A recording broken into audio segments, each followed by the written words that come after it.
The research on trust was originally has been done on interpersonal relationships. Over the last, I would say, 15 years, there has been a growing interest in applying these ideas, which were really about people, to organizations and understanding the connection of how trust may occur between organizations and what might be the antecedents of that as well as the consequences of that. And I think it's been a very promising area, both theoretically as well as empirically, and also has managerial implications. However, I think there are a number of areas for research that still remain over here. So for instance, I would say to you is that we don't really understand. We have basically taken the ideas that were done to study people and just said, okay, that applies to organizations. We haven't fully unpacked and developed a theory of what does trust between organizations mean, how is it created, and what might be the implications of that. We, including myself, have used data in areas that roughly gives you some way to create some indication of trust, but it's not really sure, am I capturing it, and what are the meaning of it. I would say another hugely important area is in the area of understanding managerial implications of this. So what? What can I teach managers about how to be more trustworthy, how to build trust with other partners, and how to then develop this as a capability that I can translate for many of my collaborations. I think it's hugely important today because companies are collaborating at a much faster rate than they ever did before. And so trust is central, but I think there's a lot of opportunity still for sharpening our theory on both what it means, how you get it, and what are the implications of it. I started to study organizations in turbulent times in 1999. And for lack of any excuse, I dragged out that study till 2009. The advantage of procrastination was I had an amazing study, I felt, of 8 companies that I began tracking from 1999 all the way through 2009, meaning 2 recessions and a boom in between, across very different industries. So it was a longitudinal study. And you know, I will share with you one simple statistic which tells me there was something. I was looking at companies that are doing interesting things to respond to the 1999 recession, but more broadly to turbulent markets. And I think the findings are interesting because it's not a study of recessions only. It's a study of turbulence in markets today. Because if you look at business markets today, turbulence is here to stay. Even now, they say the recession is over, but turbulence is not. Turbulence is about uncertainty. It's uncertainty is a situation where you cannot really even imagine what the outcome might be. It's not risk. So it's a different environment. And I have tried to look at companies over a decade. So to tell you the data, these 8 companies, and I did not pick their stocks, nor did I buy their stocks. These 8 companies in the last decade have had a shareholder return of 135%. While if you bought shares in the S&P 500 aggregate, you would have received a return of almost nothing, 0. And if you look at their sales growth in this 10-year period, they have grown their sales 233%, while the S&P has grown 10%. So something these companies have done over a decade is what the question mark is. And how have they tackled resilience? What makes them resilient? How are they able to tackle downtimes and uptimes? So in the book, I unpack the idea that one of the key hallmarks of these companies is they make customers the center of their activities. And it's not just an intellectual exercise that I do segmentation work or I do any kind of work like that. It's actually then the bulk of the book is really about the implementation. It's easy to segment and do focus groups and market research. How do you translate ideas that you may have about your customers into action? And the problem here is most companies are still organized in, I would say, to solve 20th century problems. They're organized as production and distribution systems. They optimize to produce and distribute. Whereas if you look at the marketplace today, with customers who have more information and more choices and are more demanding, and in an economic turbulent environment are much more price sensitive, it's very hard to compete if you don't understand your customers. And so the central prism through which they look at the market, look at their resource allocation, look at their decisions, is all through the lens of what drives value to my customers. And it's not also passive listening to customers. It's not saying I will do whatever my customers want. It's about trying to really internalize and understand what might be going on in the customer's life. They may not be able to articulate even what is it they want.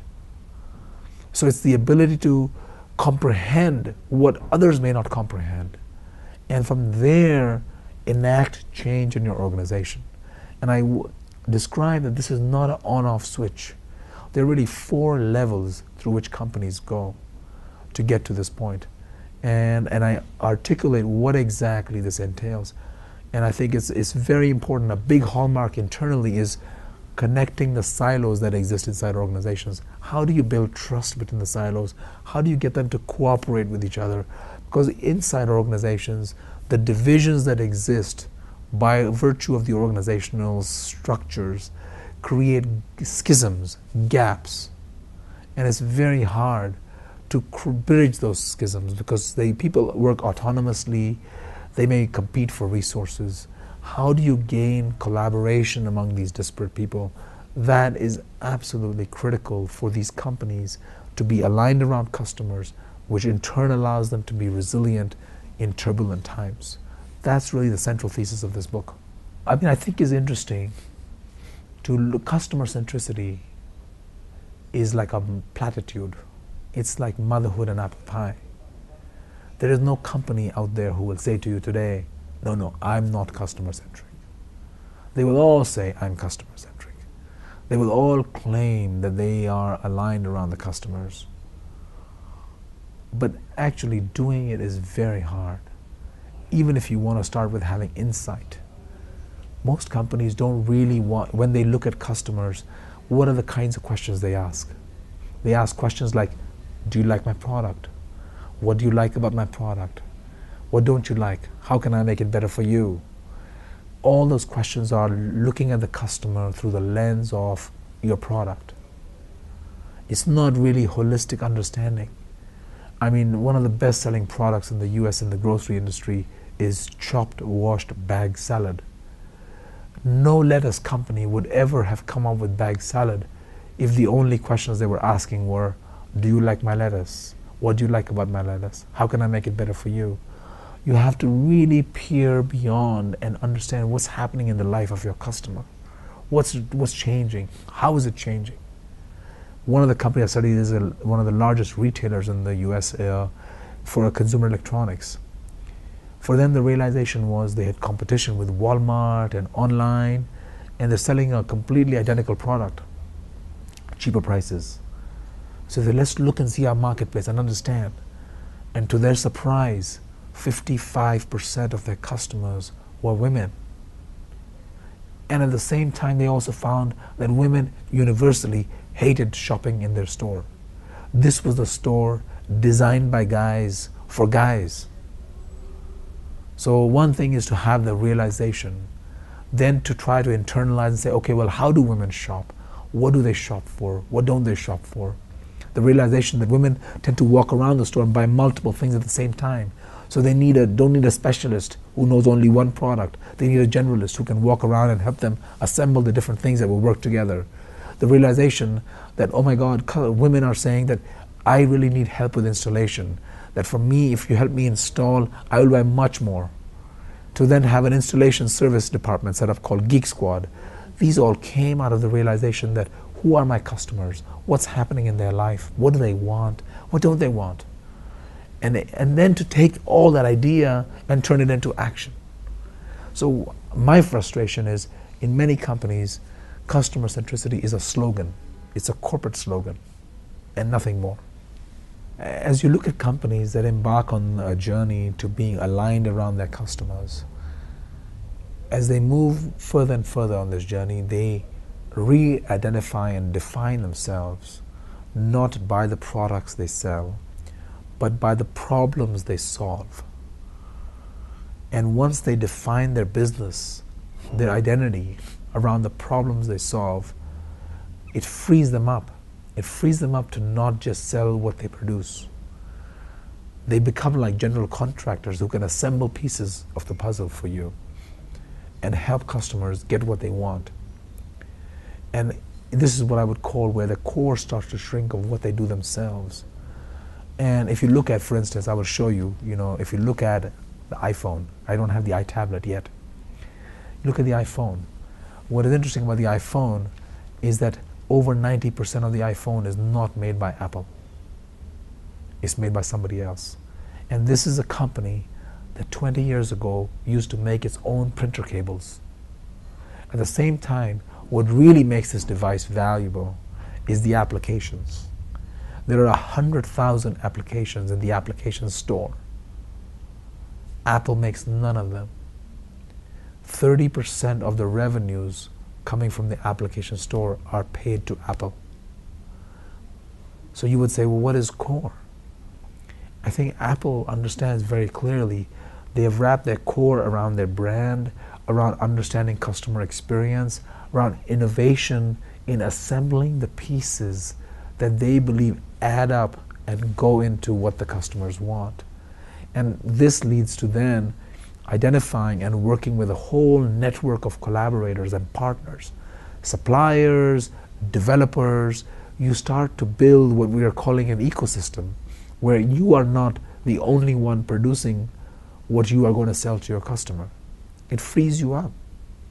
It frees you up to focus on the customer interface, understanding what customers want, value, translating those ideas into what they may need, and then building it. Because no customer told Steve Jobs, here is the design for an iPhone. The team had to figure out what they thought customers might want. But the fact that they didn't have to build it all themselves gave them time to focus on that aspect and not just on the engineering aspect. And it also wasn't so engineering driven. It was customer driven. When you're designing it, you're all engineers saying, I think here's what I think customers want. So it's a very different thought process. And defining the core absolutely shifts. But if you don't make that shift, you're going to be stuck like the old Ford Motor Company. I produce everything myself. Not the new one, but the old model was, I produce everything myself. That's a very restrictive way of thinking about the opportunity space.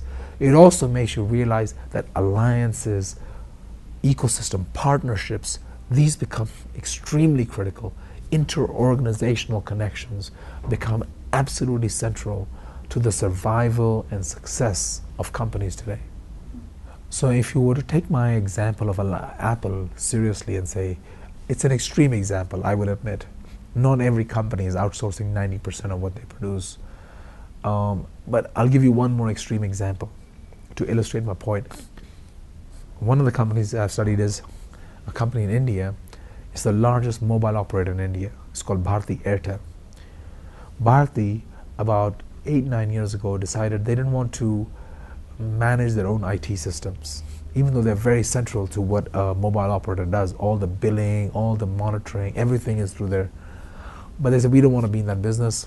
They teamed up with IBM and told IBM, you run it for us. So IBM basically manages, maintains, runs all their IT applications. At the same time, they were getting tired also of managing their network. In India, 70% of the cell towers don't have reliable access to electricity. So you need to put diesel generators over there, you need to maintain them, manage them. They asked 3 of their vendors, Siemens and 2 others, would you manage the network for us? Then about 3 years ago, even though they were now, somebody was managing the network, they owned the network, they were building it. They said, we don't want to be building networks and owning networks. Let's spin that off into a joint venture. So they spun that off into a joint venture with 2 of their competitors. Now they own the tower. The joint venture owns the cell towers. So now you say you have a mobile operator, does not own its own network, does not even manage its network, does not even run its own IT systems. You say, what do you do? And they're growing 35% a year, the largest mobile operator in the largest market. Well, I don't know largest, not China, India. But you would say, what do we do? What's core? And I think the point I want to make with this example is companies increasingly today are connected with other companies. These are extreme examples I'm giving you, but there are many other companies you will see who are partnering and collaborating. So I have described this as what I call network resources. That companies increasingly, their assets are no longer just physical assets, not just intellectual assets, but you see assets in the relationships they have, relational assets or network resources. I think it's important to recognize these as assets, because companies have a CFO who manages their physical assets. CFO's job is to see what's in the balance sheet, what are the assets, how do I manage them.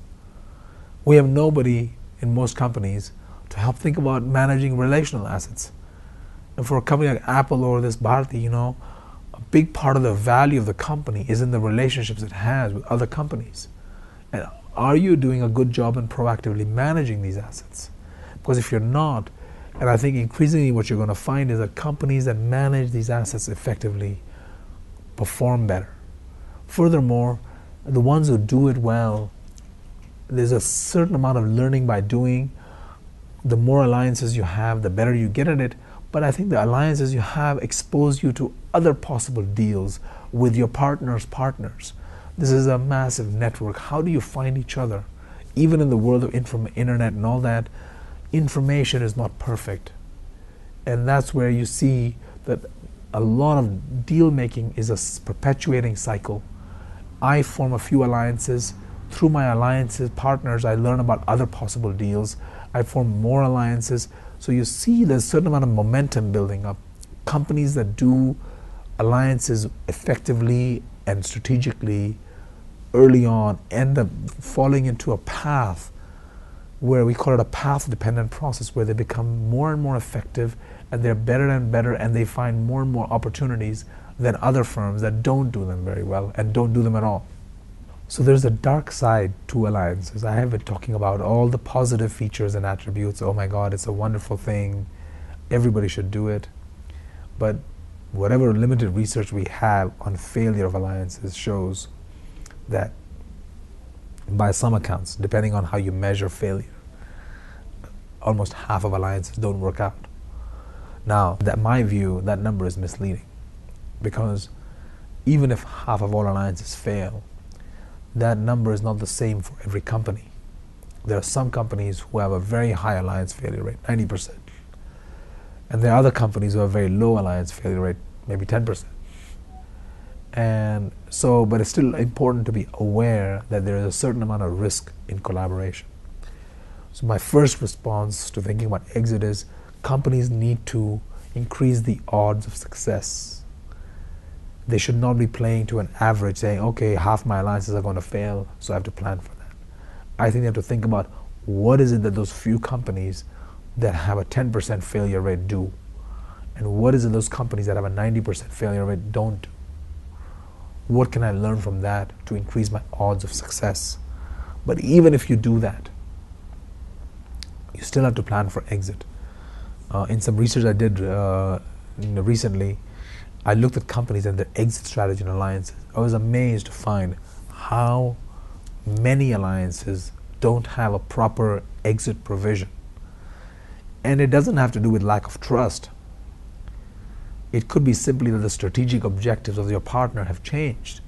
Their market changed, their business changed, their CEO changed, their capital structure changed, and that may change their goals with the alliance.